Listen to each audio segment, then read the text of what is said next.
Atos 7. Então o sumo sacerdote perguntou a Estevão: são verdadeiras estas acusações? A isso ele respondeu: irmãos e pais, ouçam-me. O Deus glorioso apareceu a Abraão, nosso pai, estando ele ainda na Mesopotâmia, antes de morar em Harã, e lhe disse: saia da sua terra e do meio dos seus parentes, e vá para a terra que eu lhe mostrarei. Então ele saiu da terra dos caldeus e se estabeleceu em Harã. Depois da morte de seu pai, Deus o trouxe a esta terra, onde vocês agora vivem. Deus não lhe deu nenhuma herança aqui, nem mesmo o espaço de um pé, mas lhe prometeu que ele e, depois dele, seus descendentes, possuiriam a terra, embora naquele tempo Abraão não tivesse filhos. Deus lhe falou desta forma: seus descendentes serão peregrinos numa terra estrangeira e serão escravizados e maltratados por 400 anos. Mas eu castigarei a nação a quem servirão como escravos, e depois sairão dali e me adorarão neste lugar. E deu a Abraão a aliança da circuncisão.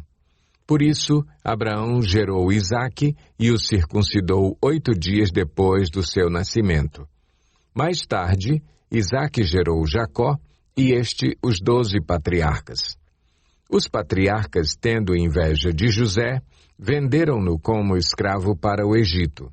Mas Deus estava com ele e o libertou de todas as suas tribulações, dando a José favor e sabedoria diante do faraó, rei do Egito. Este o tornou governador do Egito e de todo o seu palácio. Depois houve fome em todo o Egito e em Canaã, trazendo grande sofrimento, e os nossos antepassados não encontravam alimento. Ouvindo que havia trigo no Egito, Jacó enviou nossos antepassados em sua primeira viagem. Na segunda viagem deles, José fez-se reconhecer por seus irmãos, e o faraó pôde conhecer a família de José. Depois disso, José mandou buscar seu pai Jacó e toda a sua família, que eram 75 pessoas. Então Jacó desceu ao Egito, onde faleceram ele e os nossos antepassados. Seus corpos foram levados de volta a Siquém e colocados no túmulo que Abraão havia comprado ali dos filhos de Amor, por certa quantia. Ao se aproximar o tempo em que Deus cumpriria sua promessa a Abraão, aumentou muito o número do nosso povo no Egito. Então, outro rei que nada sabia a respeito de José passou a governar o Egito. Ele agiu traiçoeiramente para com o nosso povo e oprimiu os nossos antepassados, obrigando-os a abandonar os seus recém-nascidos para que não sobrevivessem. Naquele tempo nasceu Moisés, que era um menino extraordinário. Por 3 meses ele foi criado na casa de seu pai. Quando foi abandonado, a filha do faraó o tomou e o criou como seu próprio filho.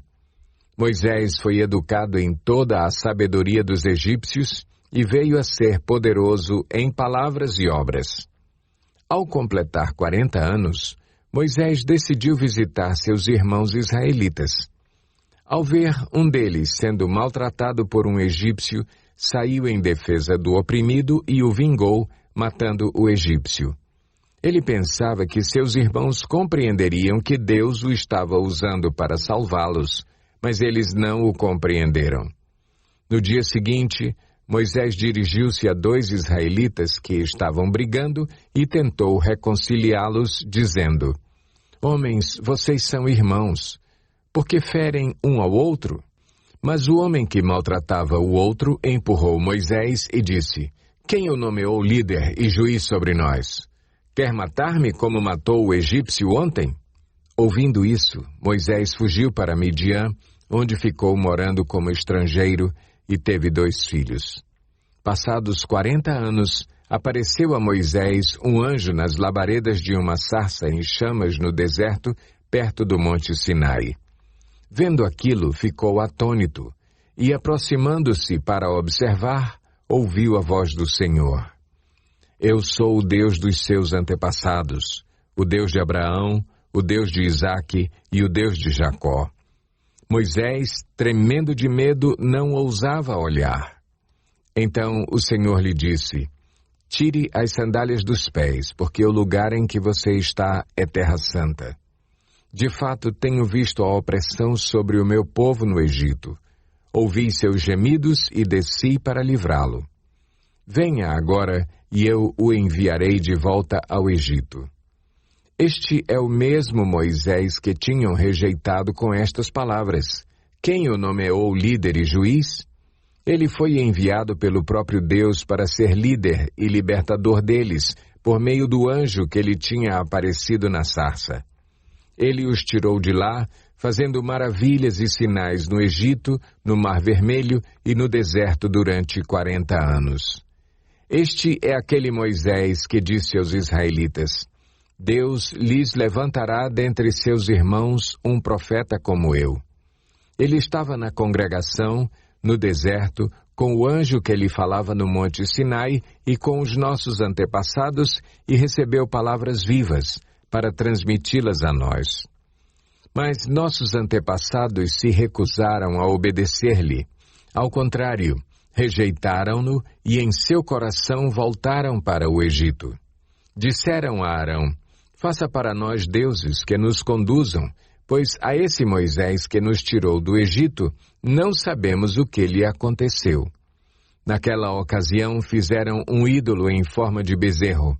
Trouxeram-lhe sacrifícios e fizeram uma celebração em honra ao que suas mãos tinham feito. Mas Deus afastou-se deles e os entregou à adoração dos astros, conforme o que foi escrito no livro dos profetas. Foi a mim que vocês apresentaram sacrifícios e ofertas durante os 40 anos no deserto, ó nação de Israel. Ao invés disso, levantaram o santuário de Moloque e a estrela do seu deus Renfã, ídolos que vocês fizeram para adorar. Portanto, eu os enviarei para o exílio, para além da Babilônia. No deserto, os nossos antepassados tinham o tabernáculo da aliança, que fora feito segundo a ordem de Deus a Moisés, de acordo com o modelo que ele tinha visto.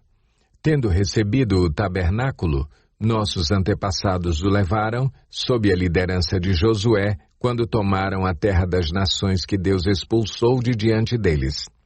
Esse tabernáculo permaneceu nesta terra até a época de Davi, que encontrou graça diante de Deus e pediu que ele lhe permitisse providenciar uma habitação para o Deus de Jacó. Mas foi Salomão quem lhe construiu a casa. Todavia, o Altíssimo não habita em casas feitas por homens, como diz o profeta. O céu é o meu trono, e a terra o estrado dos meus pés. Que espécie de casa vocês me edificarão, diz o Senhor? Ou onde seria meu lugar de descanso? Não foram as minhas mãos que fizeram todas estas coisas? Povo rebelde, obstinado de coração e de ouvidos, vocês são iguais aos seus antepassados, sempre resistem ao Espírito Santo. Qual dos profetas os seus antepassados não perseguiram? Eles mataram aqueles que prediziam a vinda do justo, de quem agora vocês se tornaram traidores e assassinos, vocês que receberam a lei por intermédio de anjos, mas não lhe obedeceram. Ouvindo isso, ficaram furiosos e rangeram os dentes contra ele. Mas Estevão, cheio do Espírito Santo, levantou os olhos para o céu e viu a glória de Deus e Jesus em pé à direita de Deus e disse: Vejo os céus abertos e o Filho do Homem em pé à direita de Deus. Mas eles taparam os ouvidos e, dando fortes gritos, lançaram-se todos juntos contra ele, arrastaram-no para fora da cidade e começaram a apedrejá-lo. As testemunhas deixaram seus mantos aos pés de um jovem chamado Saulo. Enquanto apedrejavam Estevão, este orava: Senhor Jesus, recebe o meu espírito. Então caiu de joelhos e bradou: Senhor, não os consideres culpados deste pecado. E, tendo dito isso, adormeceu.